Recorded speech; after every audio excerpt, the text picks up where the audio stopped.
Welcome to Speak Out, Stand Out by Green Communications, where we're learning how to help our kids become better communicators. We believe our voices are the strongest asset we have, and our mission is to empower the next generation to use their voices to make a difference in the world around them. Whether you are a parent, an educator, or are just invested in today's youth, we hope this podcast will help you build confidence in our future, one voice at a time.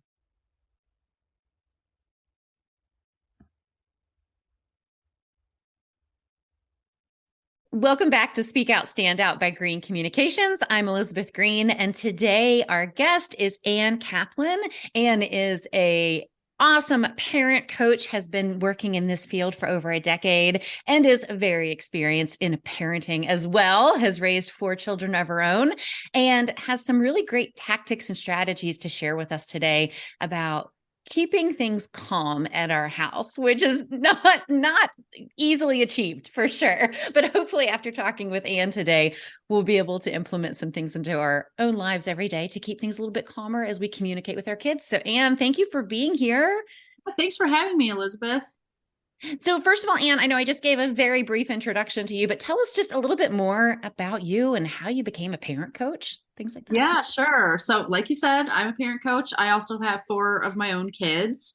And I became a parent coach. Feel like I actually became a parent coach like back when I was like 18 and first moved away from home and didn't even have kids or even was thinking about having kids.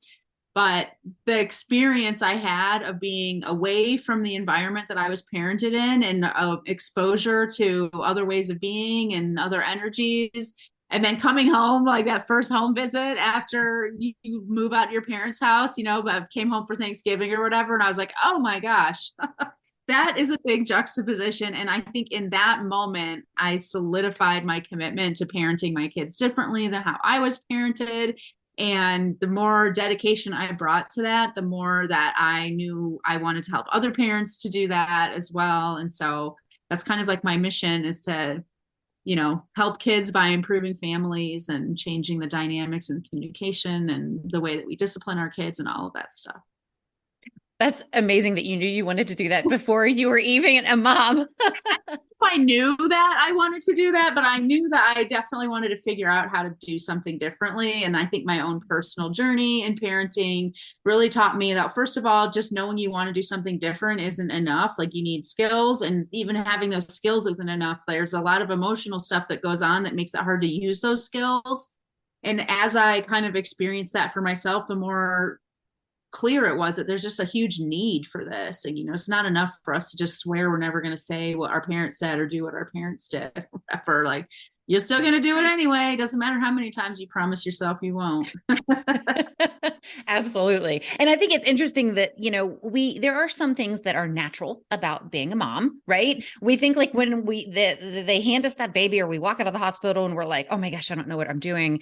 There are a lot of things that just we naturally know how to do. And then our kids get a little older and older and older. And then there are a lot of things we don't naturally know how to do when it comes to parenting. And so I'm really excited to have this conversation with you because personally, my kids are 9 and 14. 2 totally different personalities, as that often goes. And my 14-year-old is a replica of me. So, so we are in this stage of trying to figure out how to parent calmly. So I'm really excited to hear more about that. So tell me, like, how did this idea, obviously we're going to dig it more into it, but how did this come about? Yeah, just the idea of parenting calmly, you mean? Mm-hmm. I Yes. think, once again, taking it back all the way back to my freshman year of college when the experience, which for me, and no joke, was the first time in my life that I had experienced like being away from anger, yelling, shaming, just disappointment, all of those things for more than like a few hours at a time, and seeing like how different my life was and how differently I felt, even my body felt being in a calm and peaceful space.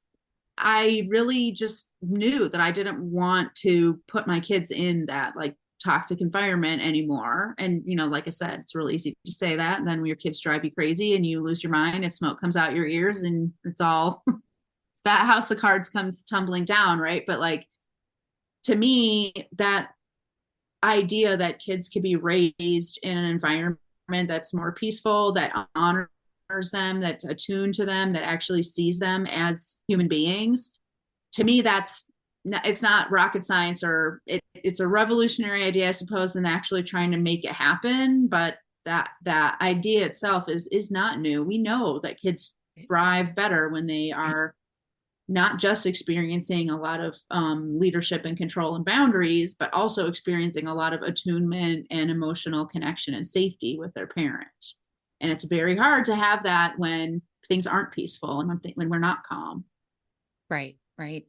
Well, so you just said, I mean, you hit the nail on the head. It's easy to say, this is the kind of parent I want to be, but it doesn't always happen. So let's dive into this. How can we be calmer parents so that we are, showing our children how to be calm when emotions are high or we're disagreeing about things? I mean, what are the actionable steps we can start to take from the get-go?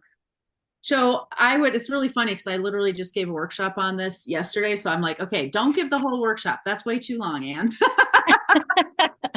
But, I had to boil that down into, there's three things, literally. One is to really focus on yourself first and foremost. So, if you read books like The Anatomy of Peace, or any even like the most mundane self-help book or pop psychology book you can find out there, all of them talk about what we need to do to get right with ourselves. So when you're anxious about your child, treat your anxiety, not your child. Your emotions are your job.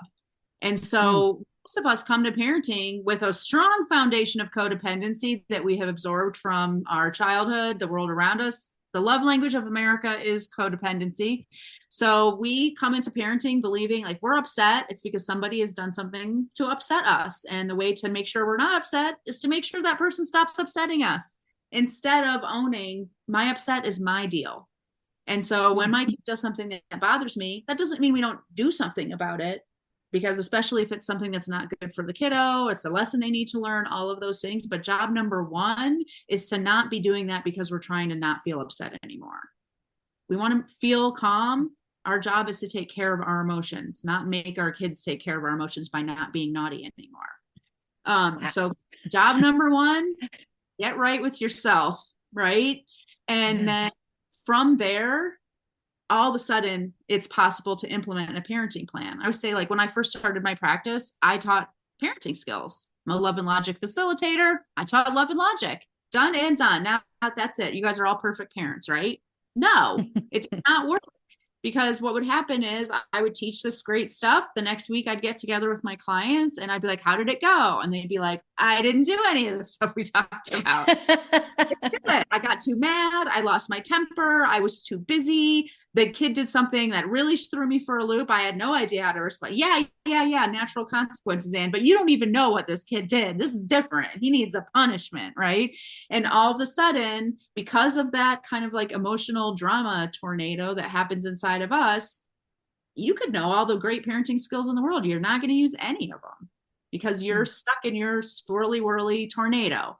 So that's why I put so much emphasis on that piece of the puzzle. It's very, very important that you even have the capacity to implement new skills. Okay, so let's say you've done that. That's step one. Now you actually can absorb new information and implement it.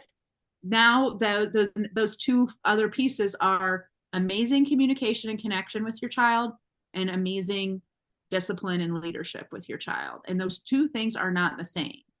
So most of us think if we just say the right thing, if we explain it the right way, if we have this amazing like kumbaya moment with our child, their behavior will improve. And that is not true at all. Discipline and communication are two very different things. They're kind of like two sides of a coin. With our discipline, we need to be actually implementing consequences for our kids so that they can learn through experiences, not verbal discipline, which does not work ever. The TED talk you gave your kid about dental hygiene is not the thing that's going to get them to brush their teeth. Amen. They don't care. Cavities are just an idea to them, even after they've gotten their first filling. So they need to actually have skin in the game. Experiences are what give that to them. Consequences are what create experiences for our kids. Amazing communication is once we know, okay, my discipline is being handled through my actions, through those consequences that I'm giving my child. That's actually amazing. because now when I am talking to my kid, I have no agenda. All of my quote unquote agenda stuff, the teaching the lesson, the disciplining the child, the responding to misbehavior, I already took care of that with my actions. Now I can just be present with my child and have amazing communication that's not about achieving anything. It's just about connection, curiosity, emotional safety, getting to know each other, sharing ourselves with each other, and that's it.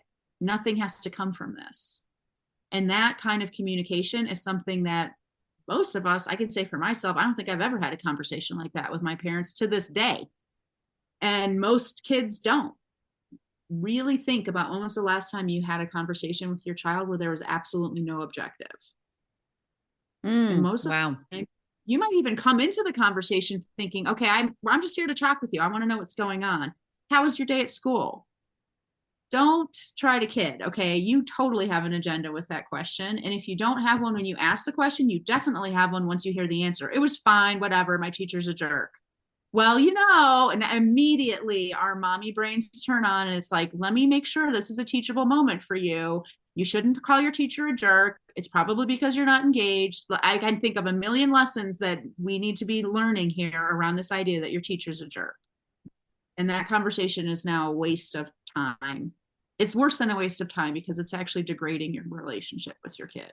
It'd be better for you not to be speaking at all. So what do you suggest? Because I can see myself exactly in what you just outlined. And, obviously the goal of Speak Out, Stand Out is to help our kids communicate and to communicate with our kids. So it's totally bending my mind to think about the discipline and communication are totally separate. So what do you suggest in that situation where they're saying something totally unreasonable? My son likes to say that all the time, well, the school would rather spend money on this than buy good food for us. And I have to be like, the school doesn't make the decisions about the food and all the things, that he doesn't care about. So in that situation though, where you said the teacher's a jerk, that's the response you're getting. Where do you go with that conversation? For example, I love this. The school is more willing to spend money on things besides food, and they don't care about our nutrition or whatever. Yeah. And situations, okay, well, the first thing, like I said, drop the agenda. So we can't be trying to achieve something with this conversation, or we miss out on all the stuff our kids might be willing to share with us. So we have to not be trying to achieve anything in this conversation. So once I've done that, I can approach this conversation simply with curiosity and ask questions. I don't actually have to give information. Like, I want to challenge everyone who's listening to this recording, challenge yourself to a day where you don't say anything but questions and validation to your child, nothing else. You don't actually need to impart any information to your kid. Imagine having a conversation where you do not disseminate any info. Now, okay, I'm going to go through this conversation with curiosity and empowering questions and validation. That is it. So we say, wow, that's so interesting. What makes you say that?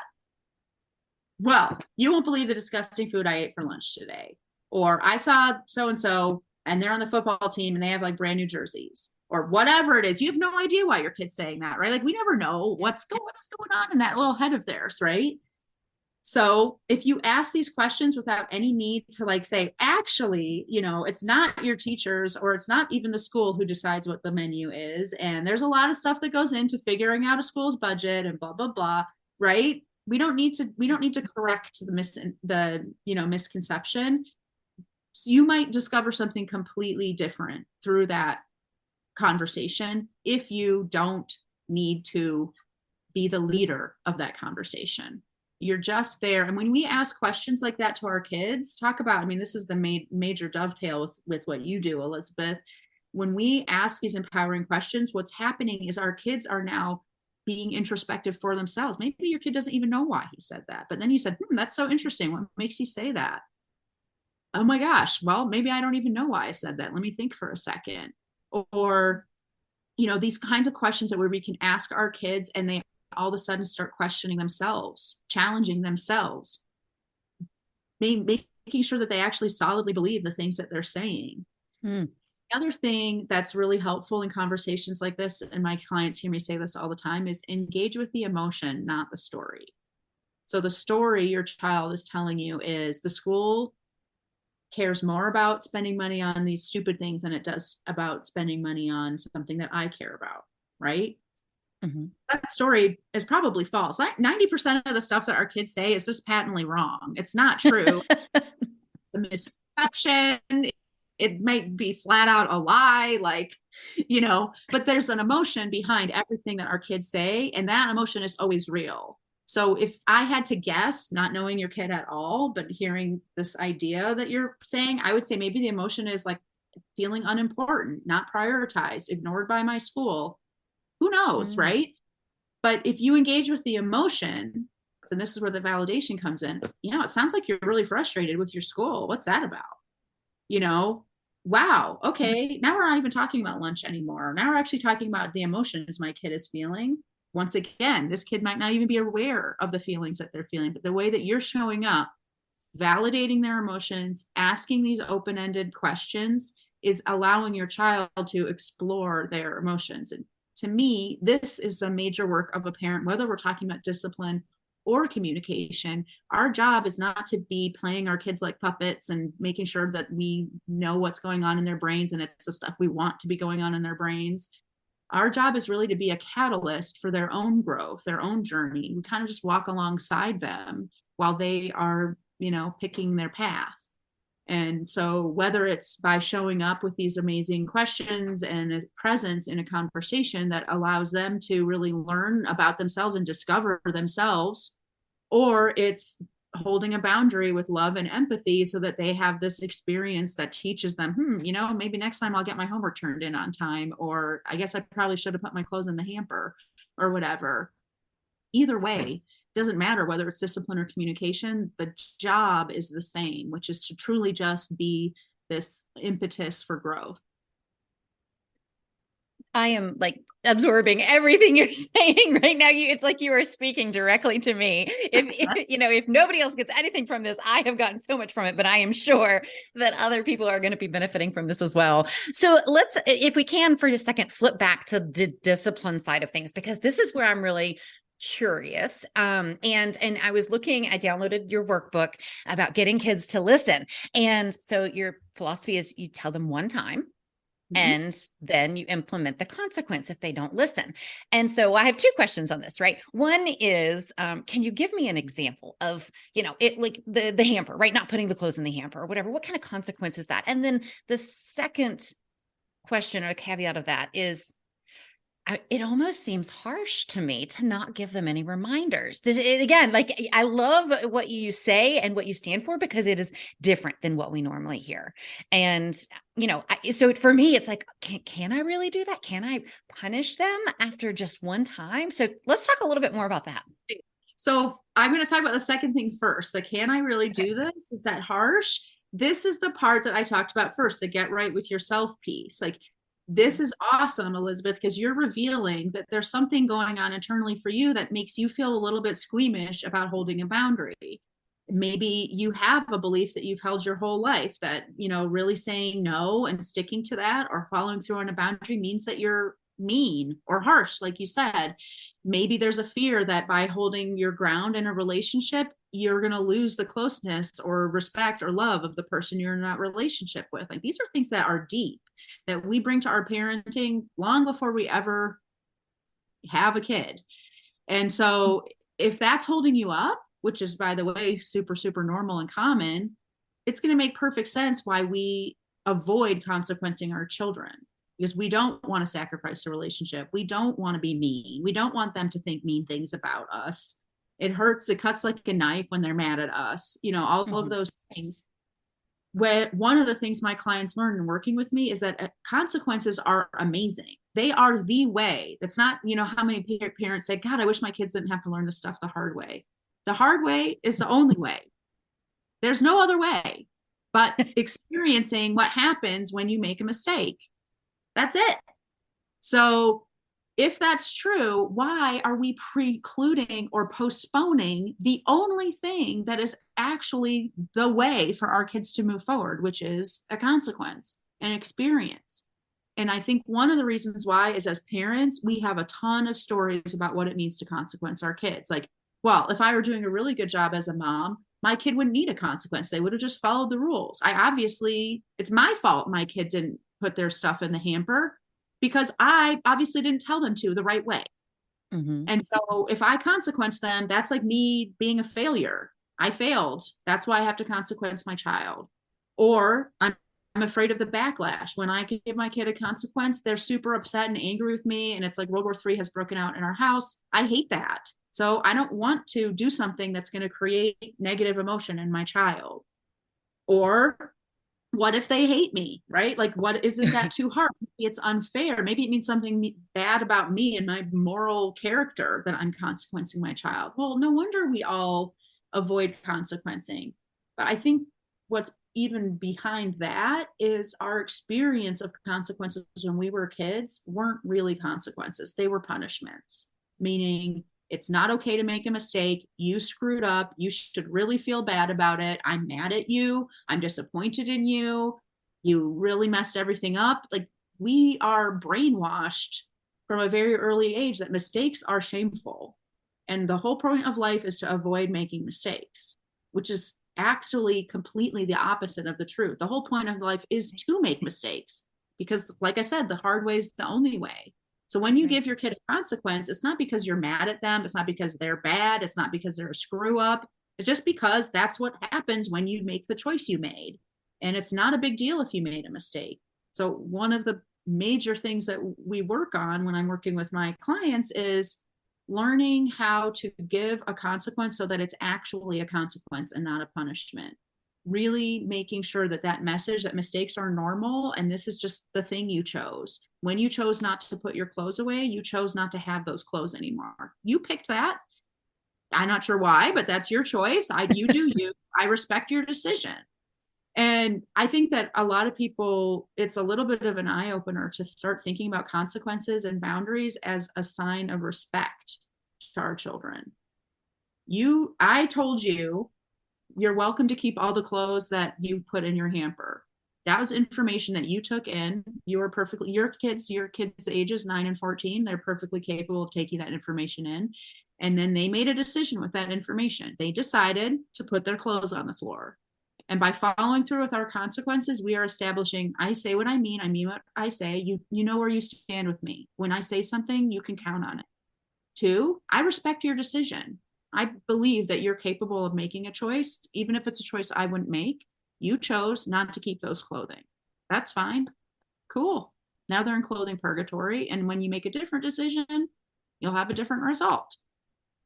And always the message when you deliver the consequences, I love you no matter what. No biggie. I'm not upset that you didn't put your clothes in the hamper. And I'm not upset that you're upset. It's okay. You're allowed to be upset that you lost your clothing. Like, I'm allowed to be upset when I get pulled over by a cop and I get a speeding ticket. That sucks. And I'm allowed to be upset about it. And it's not the cop's job to make me happy. And it's not the cop's job to take away the consequence because I don't like it and I'm sad. It's okay. I made a mistake and now I get to live with that mistake. And part of living with that mistake is being unhappy with the outcome. And maybe next time I'll think a little bit more about how fast I'm driving, you know? Yeah. But when we think about consequences as a mark of failure, as a thing that's going to hurt our relationship with our kids and all of those things, we're reticent to consequence. And what happens then is that we fall back on verbal discipline instead. We remind over and over and over again because we're doing everything we can to avoid following through. And now, not only are we not disciplining our child, but that thing that was supposed to be this sacred connection thing, the communication piece, we have now tainted by inserting an agenda in the way that we talk to our kids. Because now we're trying to achieve the work of discipline through communication. That is, I mean, tremendous. And one of the things that you said too, I mean, again, like, I'm just like, I'm in awe, but you are speaking directly to me. But whenever you said, I say what I mean, and I mean what I say, usually when we hear that, it's in a negative way. The way you just said it though, is I say what I mean what I say, and you can count on me. Yeah. I totally saw that as a positive, the way you said that. Like, so that way the kids understand that if you mean what you say, that's going to go for like whenever they're in trouble. If you say, you know what, if you're ever in an uncomfortable situation and you snuck out of the house and you're in an uncomfortable situation, it's 2:00 in the morning, call me and I'm going to come get you and everything's gonna be okay. Right. Like when we try to tell them that, how are they ever going to believe us that that's going to be the case if we don't follow through with the little Right. daily things that we say. Yeah, it's 100%. And I can tell you, because I have teenagers myself, like this establishment of trust that we have had over their entire lifetime has been something I have cashed in on big time now. Because my teenagers, like I have a 16-year-old who is going through whatever 16-year-olds go through. One example is, he's taking a Spanish class that is really, really hard right now, and it's stressing him out. And he, I have told him, like, you've committed to this class. We need to see it through. But after this, it's your choice. You take Spanish or don't, and you'll never hear another word from me about it. And twice in that, over the last semester, he's been like, you're saying that, but you're probably going to be really disappointed if I don't take Spanish. And I was like, have I ever said something to you that wasn't true? No. Have I ever gone back on something when I made a commitment to you? No. And I was like, so what do you think is going to happen if you don't take Spanish next year? Oh, probably. And then, like, what was really cool in that conversation, I was like, so who's going to be disappointed if you don't take Spanish next year? He's like, I might be. I'm like, yeah, maybe. Then you get to decide if you want to do it or not. And you get to own your feelings. By the way, don't put that on me. Right? But I'm able to use that in these conversations with him because I've already established myself. I am a known quantity to my parents or to my children. And I can tell you, like, as a child of parents who were not a known quantity, where I spent like an exorbitant amount of energy trying to guess whether I was going to get Dr. Jekyll or Mr. Hyde at any given moment and tiptoe around the explosion-y person that I was living with without any rhyme or reason when they would be nice or not nice to me. Like, it is exhausting to be in a relationship with someone where you have no clue what version of them you're going to get, where you stand, what to expect. And following through on our consequences with our kids without shame, without anger, without, this like disappointment and stuff like that is a way where we like incrementally constantly establish ourselves as somebody that you don't need to brace yourself around. Right. Because we certainly don't want our children to feel like that. That's a horrible way to live. But I guarantee there's at least half the people listening to this right now know exactly what I'm talking about, living with somebody you just don't know what you're going to get at any minute. So being a known quantity, being able to, you can count on me. I say what I mean and I follow through on it. And it's not a threat. It's just a thing about me. Right.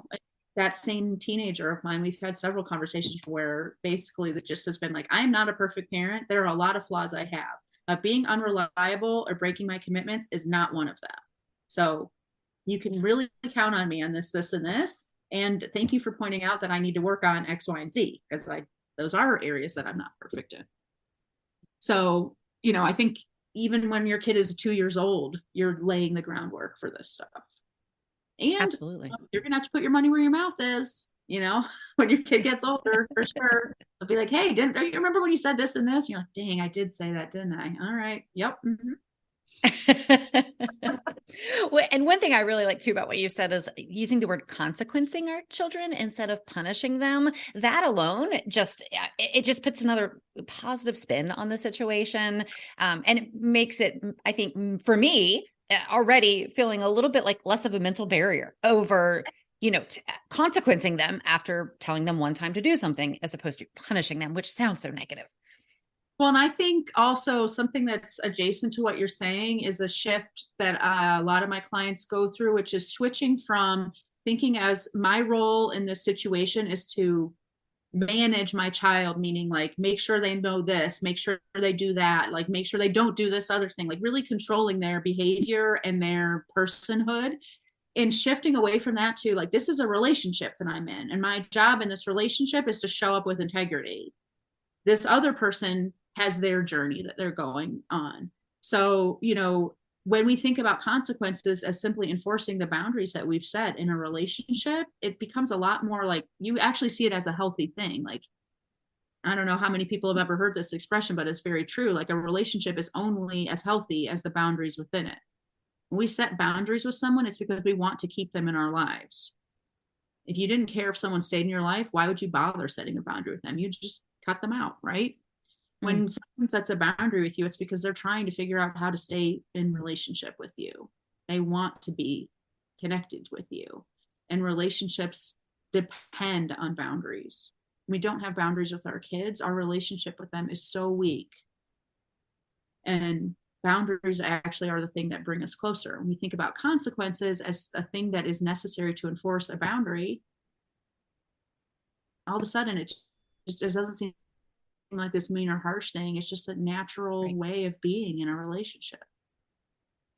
That all makes so much sense to me now. So I am so glad we had this conversation, because it all very much clicks with me, and a total shift of my mindset. So before we wrap up, Ann, I know that you have the workbook on your website, Getting Kids to Listen, and that's a free workbook that anybody can download. So Ann, anything else that you want to share about what you offer? Can people work with you directly? If people want to learn more from you, because you've had a bunch of amazing things to say. So I'm sure there's people out there that are going to want to know more. Well, I definitely encourage everyone to get the workbook. It's awesome. Really walks you step by step, using a lot of the common principles that I use in all of my work with my clients applied to this one specific challenge of we all find ourselves in of repeating ourselves all the time.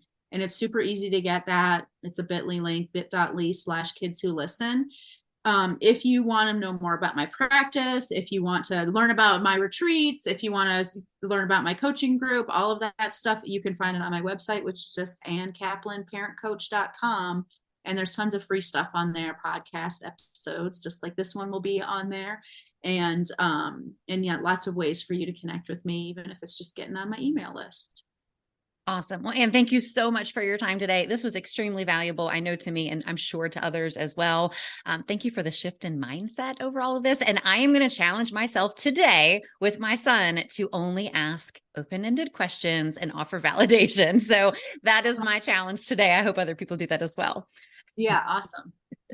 All right. Well, thank you so much, Ann. And again, we will link to all of this in the show notes so you can go check it out. Thanks, everybody.